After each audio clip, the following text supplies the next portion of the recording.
तब्येतीने सुधारल्या त्यामुळे ओळखून नाही आल्या. अरे लग्न झाल्यापासून ते घरी नाही आला आणि तू कशाला एवढं टकटक करते इथे? टकटक करते मी तुमचा फोन आता फोनवर बोलताना पकडले तुम्ही. कस काय टकटक म्हणतात? होतं का फोनवर? मी काय म्हणतोय आतापर्यंत फोनवरच बोलताना पकडले ना, एवढं कुठं प्रकरण पुढे गेले? माणसाचं आयुष्य म्हणजे पाण्यावरचा बुडबुड आहे, कावा फुटन त्याचा नियम नाही, द्यायचं सोडून इथं. बरं मग सोडून द्यायला मी काय म्हणते, लग्नाच्या आधी होतं ठीक आहे, मान्य आहे मला, मग सोडून द्यावा का नाही आता? म्हणजे लग्नाच्या आधीपासून होतं हा मग हा तरी पण मला समजून किती पद्धतीने समजून घ्या तुम्ही सांगा बरं. आता यांनी बंद करायला पाहिजे, वर्ष झालं लग्नाला आता.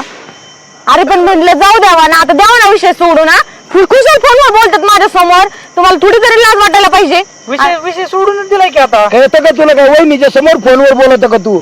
माग जाऊन बोलत ना, काय बोलायचं तुला खूप? अरे का मी फोनवर विषय सगळा कट्ट आहे. कधीतरी एकदा फोन तिथं आलता म्हणून बसलो बोलत, मग आता काय करणार? तसं पण आम्ही लग्नाच्या आधी जसं भेटत होतो तसं आता भेटत पण नाही काही.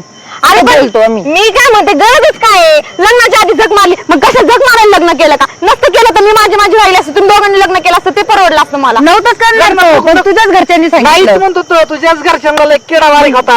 हा लय नाही बोलू माझ्या घरच्यांना असलं तसलं काय. आता झालं, आता घेतो ना मी समजून, तू पण घे ना समजून. मी कसं समजून घेऊ? मी जर असं दुसऱ्यासोबत ठेवलं तर जमन का तुम्हाला रिलेशन? मी असे बोलले फोनवर बोलले तर जमन का तुम्हाला ते सांगा. अरे मग दुसऱ्या बरं ठेवायचं रिलेशन, जाणार निघून, मग कशाला हे करते? जाते ना मग. मला सांगा माझ्या घरच्यांसमोर की मला हिच्यासोबत नाही हिच्यासोबत